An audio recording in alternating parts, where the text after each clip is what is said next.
Hello everybody, welcome to Dirty Air. I'm your host Alex Lambert, and let's talk about NASCAR in Watkins Glen, New York. A whole lot of action to get into as the playoff points tighten up. The Toyotas, I have no clue where they were at today. We started this race off in the rain on wet weather tires for the first time in the next gen car, and then of course we have a controversial finish between two Hendrick teammates, Kyle Larson and Chase Elliott, once again for the second time this season. Let's go ahead and get right on into it. The first thing we have to talk about is obviously the winner, Kyle Larson, and how he got this race win. This is the second win for Kyle Larson, his 18th career win, his second win at Watkins Glen. He won a year ago at Watkins Glen, as he did many races a year ago in 2021. But today, a little bit more in a controversial way. We'll obviously talk about that. I'm going to show the replay here. You see Kyle Larson just on the final restart. Remember, this is coming to 5 laps to go. Larson locks up the tires, gets into Elliott a little bit, knocks them both up the track. Fortunately for Larson, the Dinger, AJ Almandinger in the 16 car, was not able to capitalize and get on the inside of him there and really kind of bump into him any. But there was a lot of controversy surrounding this, especially on TV between the fans. Chase Elliott, did his post-race interview. He was a little bit sarcastic there. Congratulating Kyle Larson on the win, congratulating Rick Hendrick on the win. I'm not sure if he was. You saw where he was having a conversation with Gordon and Rick Hendrick right before he did that interview. I'm not sure if they told him to say that and he was kind of smirking at him a little bit, or if that's just what he wanted to say. Obviously, you could tell he was upset. A little bit of a sarcastic interview, but I don't see. I'm sure on Tuesday morning when they go back to the office, they'll talk it out, they'll have a conversation, and they'll understand exactly where they're coming from, and this will all blow over real quickly. I don't see this moving forward in the playoffs. I don't see this changing the way they race each other at all in the future. If anything, I think maybe Chase Elliott doesn't rely on a teammate quite as much as he maybe thought he was going to do today. Coming to the final restart, he chose the left lane, the outside lane going into that first corner, and that's the risk you take. As Kyle Larson even said in his winning race interview, that's the risk you take when you take the outside line in that first corner. I know it's not really the outside line because it's not an oval, but in that first corner, you're on the outside. That's the risk you take. Larson locked up the tires, didn't drive through them, obviously wasn't intentional. Larson just pushed it a little bit, and that's what you have to do. So that's the risk you take. Maybe Elliott in the future doesn't rely on Kyle Larson to make that move. To slow down or let Elliott go, or any other teammate or any other driver in this playoff format that has created aggressive racing by everybody, by two teammates. This is not the first time this has happened. By the way, if you go back to California, Kyle Larson went up the racetrack where Elliott coulda, shoulda, woulda won that race in California. Larson didn't see him, goes up the racetrack, Elliott hits the wall. So this isn't the first time we're seeing a little bit of a rivalry between two Hendrick teammates. Kyle Larson and Chase Elliott. And I'm not saying it's the same thing, but it does kind of remind me of the rivalry we had with Jeff Gordon and Jimmy Johnson multiple years ago, over a decade ago now, where those two were very competitive, running into each other a couple of times and just racing for the win consistently. That's what we're kind of starting to see with these two guys. They're just both so good. They're at the top of their game every week and contending for wins every single week. Both of these guys are. Larson had a little bit of a slump, but he's back now and certainly celebrating his second win of the season and his 18th career win today. And even Larson said in his interview it was unintentional. That's the risk you take. And I don't see this moving forward at all. I think both of them move on and keep racing hard and keep winning races. And of course, also with guys like AJ Allmendinger and Joey Logano behind you, you have to push it. I mean, you can't slow down. You can't let Elliott by, because then all of a sudden you got the Allmendinger, you got AJ Allmendinger pushing you into Elliott, knock both of you out the way. So that's what you had to do today. I think Chase Elliott will understand it for sure on Tuesday morning in the office. But we have a whole lot of action to get into. We started this race off on wet weather tires. We did not start this race off under dry conditions. We had a bit of a rain delay there, but I do want to applaud NASCAR in the way they started this race. If you go back to COTA, you go back to Austin, Texas, the first inaugural race they had there in 2021, it was a disaster. It really was in the grand scheme of things. It was raining too hard.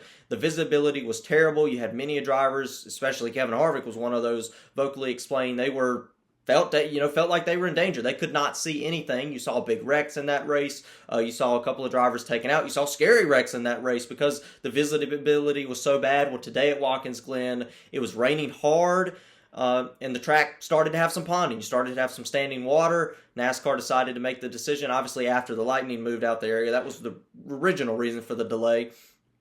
But then you had NASCAR made the decision, we're not going to put these guys out there in this situation. They even let the guys ride around a little bit to get a feel for things, to see how it would go.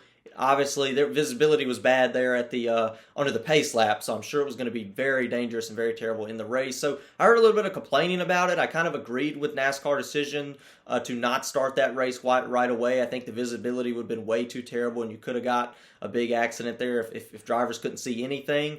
Visibility was still a little bad on the drier conditions, but not as bad as it would have been in the rain. And NASCAR still had plenty of time to get this race in. You looked at the radar during this. You saw the rain moving out, and I think that definitely changed the decision as well. You knew the sunny skies and the clear weather was coming, so you just had to wait an extra 15, 20 minutes to make it safer, and it looked really good on TV, especially for outsider or something like that. It didn't look sloppy like I was kind of thinking it would look. It looked really professional. It looked good on TV as well to have these drivers running in non-dangerous, just crazy, wild conditions like we saw in Austin, Texas back a year ago, a little more than a year ago.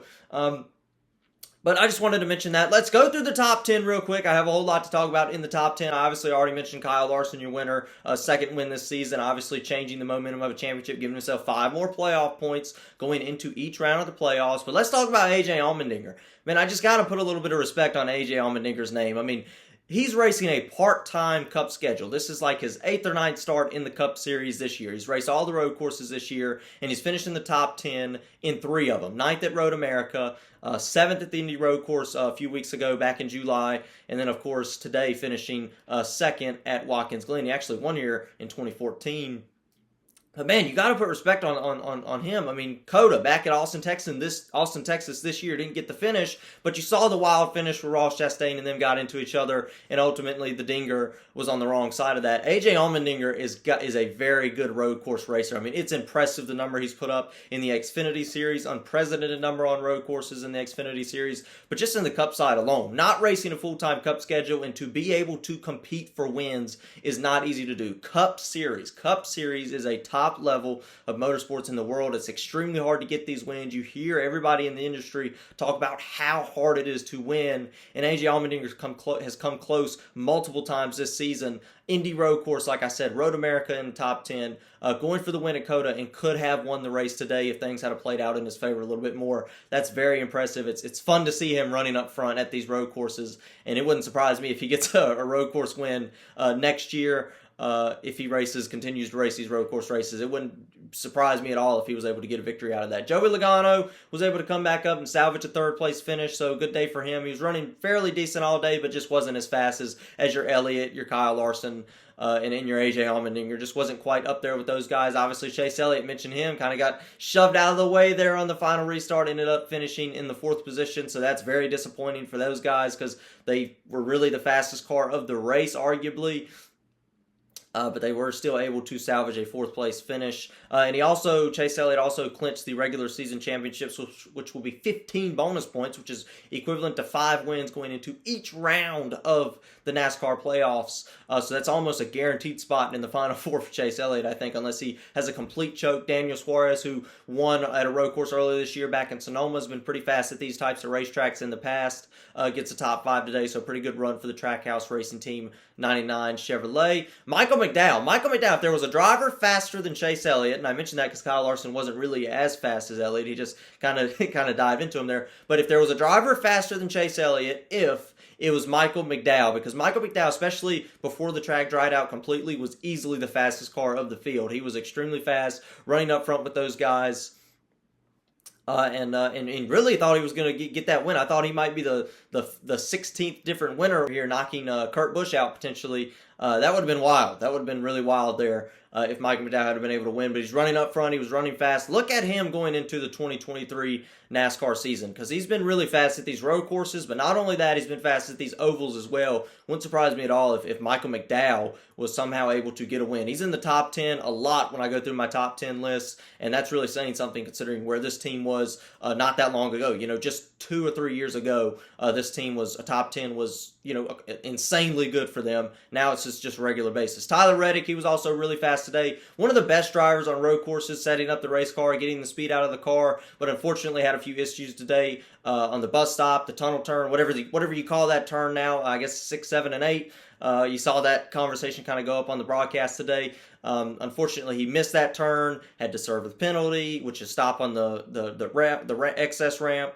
Had to come to a complete stop, lost track time on that. It just really wasn't playing out well for him. I believe he got spun around at one point, just wasn't able to get up there. But another one of those guys who really could have battled for the win and might have been somebody else that was up there with McDowell and Kyle Larson and Chase Elliott as far as speed-wise, but just couldn't get back up through the field in time. It was a short race and just kept getting caught up in trouble. What do you tell Tyler Reddick? Christopher Bell, once again, if there's no Toyotas running good, Christopher Bell's the top one. Once again, this is why he could potentially be a championship threat.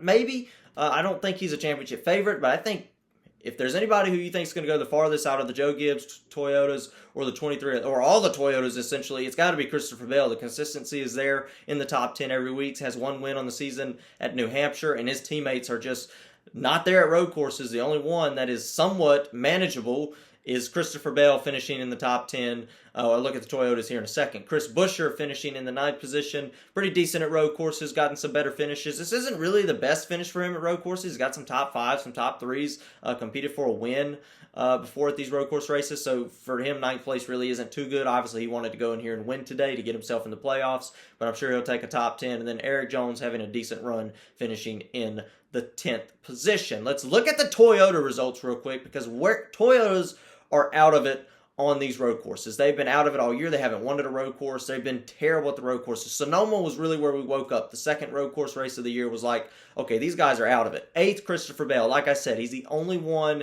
that finished in the top 10, and only 2 actually finished in the top 20. You have Denny Hamlin in 20th.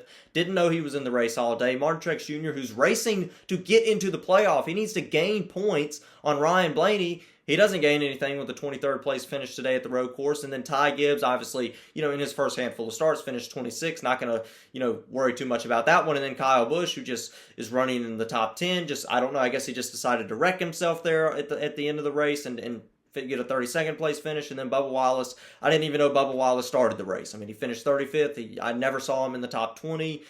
Sometimes when they scrolled all the way to the bottom of the leaderboard, if they did that, I would see his name there. And then, of course, there was one other Toyota driver, but those were the full-time Toyota drivers that I showed on this list, and they all did terrible. They had no speed today. They were completely out of it, and that's really disappointing. Let's look at the playoff grid real quick, because I do want to mention that now Kurt Busch with no new winners today, meaning there will not be 17 different winners. There could be a 16th different winner next week at Daytona, but not being 17 different winners, there cannot be before going into the playoffs. Kurt Busch, if he comes back, has guaranteed his spot into the 2022 NASCAR playoffs. That's obviously good for him. He now doesn't have to worry about Daytona. He can watch that race from home stress-free and not have to worry about it. I do hope he comes back, and I hope he is able to race at the Southern 500 at Darlington, and we'll be able to see what he does in the playoffs. I would love to see that and hope he is able to continue, and we'll have to see what he does in the playoffs.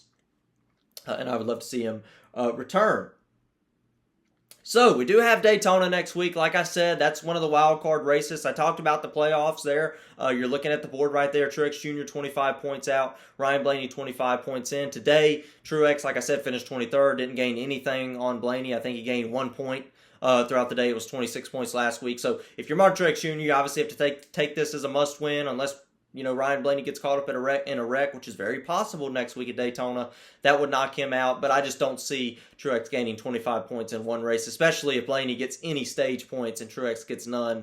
I see it very hard for Truex to pass Ryan Blaney, but we'll have to see what happens next week at Daytona. But look, I mean, Daytona, easily Blaney could get knocked out. You're going to Daytona, you got guys like Brad Keselowski, Bubba Wallace. Those guys are fast at that racetrack. They could get a win. Ricky Stenhouse Jr.'s won at Daytona before, won at Talladega before. He could get a win, knock these guys below. Anybody in the top 30 in points right now who has not got a win and is not in the playoffs easily could get that win next week at Daytona. Saturday night under the lights. It's going to be action-packed. It's going to be wild. I'm going to obviously do my race review. I'm excited for Daytona. It's the Daytona summer race, really to end out the summer portion of the schedule. We'll go into obviously the playoffs after that at Darlington, so it's exciting. Hope you guys tune in next week for Dirty Air after Daytona on Saturday night. It should be very exciting. And like and subscribe if you like the video. And of course about Kyle Busch just, I guess, taking himself out and another finish outside the top 30. Let's get rowdy.